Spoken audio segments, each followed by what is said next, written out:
El pasado 22 de febrero, el presunto líder del cartel Jalisco Nueva Generación, Nemesio Ceguera Cervantes, alias El Mencho, fue asesinado en una operación liderada por el ejército, lo que provocó una oleada de violencia sin precedentes por parte del cartel.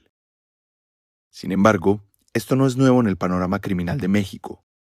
En 2010 ocurrió algo similar con los Zetas tras la detención de uno de sus líderes, que provocó varios narcobloqueos en Monterrey. Esta semana analizamos el estallido de violencia que se produjo tras el asesinato de El Mencho, y si esto va a ser un punto de inflexión para el cartel Jalisco Nueva Generación hacia su caída o una demostración de su poder de cara al futuro del cartel. Esto es, la ofensiva del cartel Jalisco Nueva Generación tras la muerte de El Mencho, demostración de poder o golpe final, escrito por Stephen Dudley y leído por mí, Daniel Reyes. La muerte de El Mencho a manos del ejército mexicano el 22 de febrero provocó un estallido de violencia por parte del cartel al que pertenecía que en ciertos aspectos fue inédito. Sin embargo, experiencias previas muestran que estas reacciones suelen ser temporales y, a menudo, marcan el inicio del debilitamiento y la fragmentación del grupo.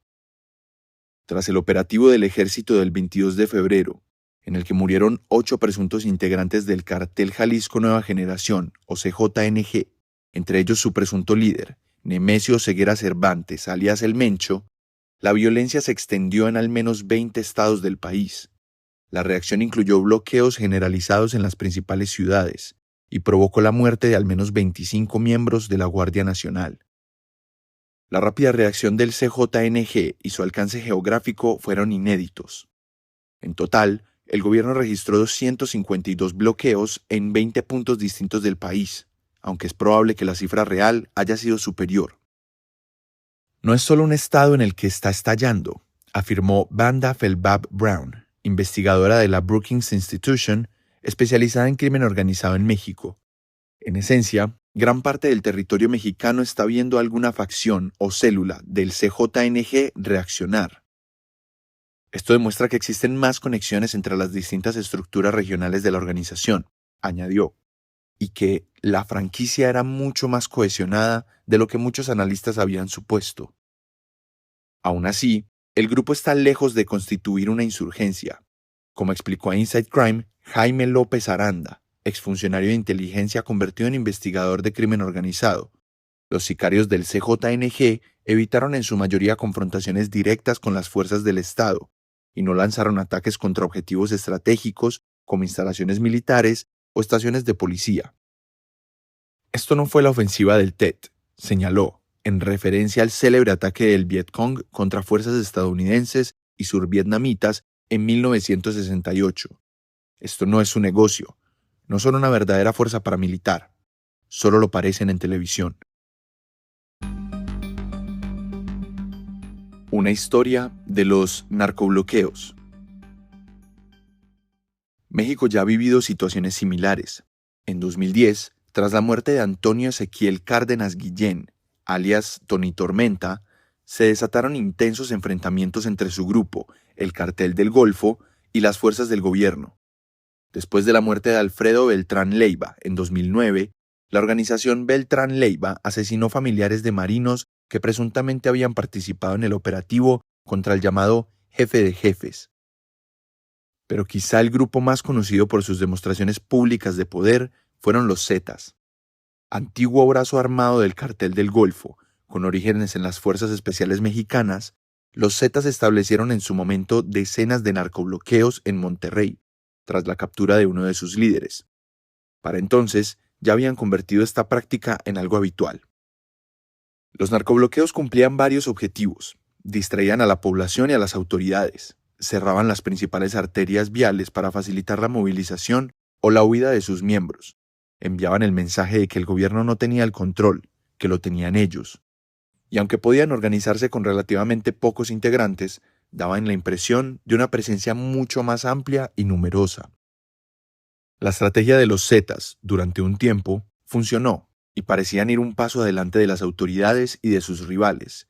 Entre 1998 y 2010 se expandieron a 33 nuevos municipios por año, mucho más que cualquier otro grupo criminal.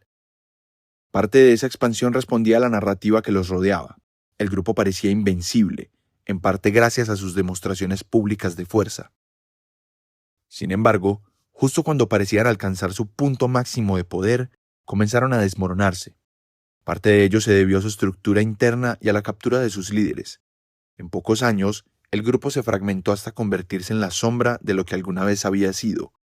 El Cartel del Golfo y la organización Beltrán Leiva también se atomizaron y perdieron fuerza poco después de alcanzar el pico máximo de su poder.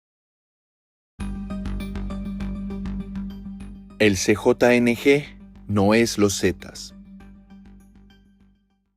El CJNG se parece mucho a los Zetas. Su núcleo está compuesto por exmiembros de fuerzas de seguridad. El propio Mencho era policía. Se expandió con rapidez y eficacia, adoptando una consigna atribuida a los Zetas: o te alineas o te mueres. Está involucrado en múltiples economías criminales, desde el narcotráfico hasta el robo y reventa de gasolina y el tráfico de migrantes. El resultado es un modelo de franquicia en el que los jefes locales, más que una cúpula nacional, dirigen las operaciones cotidianas. Ese modelo fue parte del declive de los Zetas, quienes descubrieron que no podían controlar a sus propios miembros una vez que estos establecieron sus propios negocios criminales, especialmente economías ilícitas que dependen de la explotación directa de las comunidades y requieren poca estructura para operar, como la extorsión. Desde sus inicios, el CJNG intentó evitar este destino. Uno de sus primeros actos públicos fue dejar 35 cuerpos mutilados de presuntos integrantes de los Zetas bajo un puente en Veracruz. El mensaje fue primero implícito y luego explícito. Somos un estado paralelo que puede protegerlos de criminales depredadores como los Zetas. Más adelante, reforzaron esa imagen mediante campañas en redes sociales, mensajes de texto y carteles. Creo que podemos decir que este es un cartel que ha consolidado tanto su poder real como simbólico a través de demostraciones muy visibles de fuerza de fuego, ya sea en la vida real, en videos o en redes sociales, afirmó Lisa Sánchez, directora ejecutiva de México Unido contra la Delincuencia.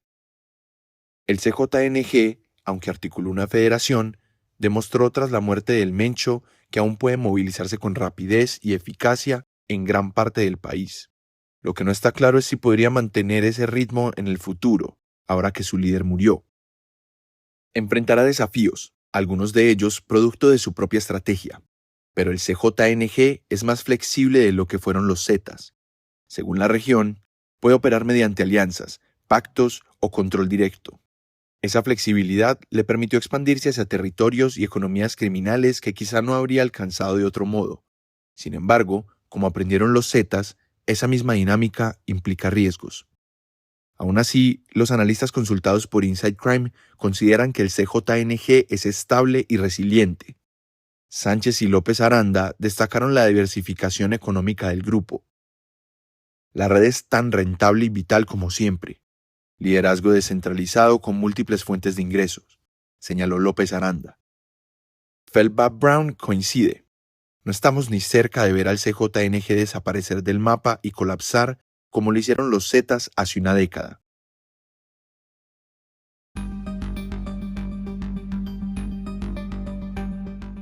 Esto fue la ofensiva del CJNG tras la muerte de El Mencho, demostración de poder o golpe final, publicado el 24 de febrero de 2026 y escrito por Stephen Dudley.